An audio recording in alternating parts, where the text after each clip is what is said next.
If you read The MacLab Way, you encountered this.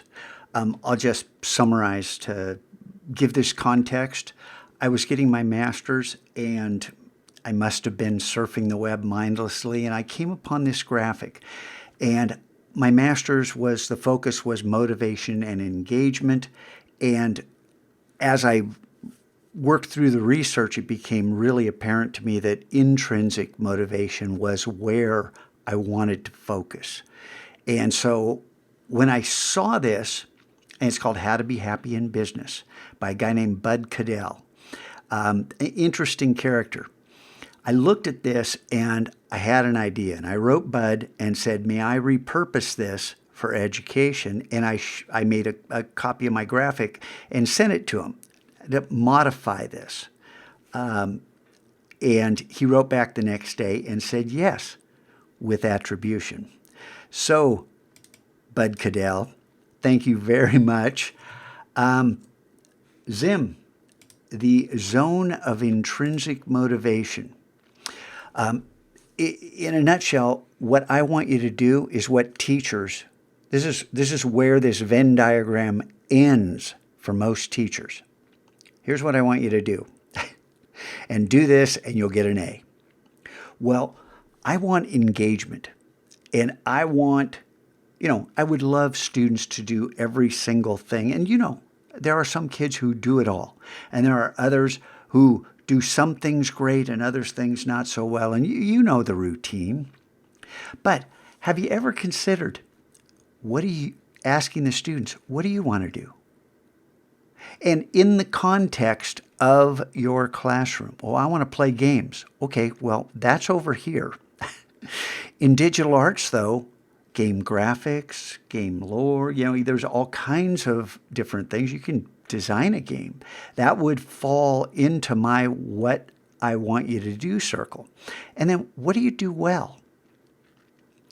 And how can you extend what it is you want to do and what you can do well? How can you grow this and then find your way into this zone of intrinsic motivation? I came up with this. I was so thrilled, and I Googled scholarly articles, and there was one article that had the phrase zone of intrinsic motivation in it. I was so bummed that it wasn't 100% original. And, it comes from Vygotsky, in the zone of proximal development.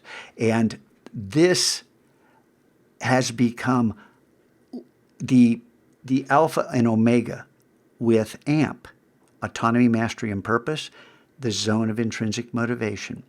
How do we leverage these two things with our game lore, with the culture of our classroom, with our objectives to make school not suck? How does all this begin to interact in a synergetic manner where we get more out of it than we put in, where magic truly starts to happen?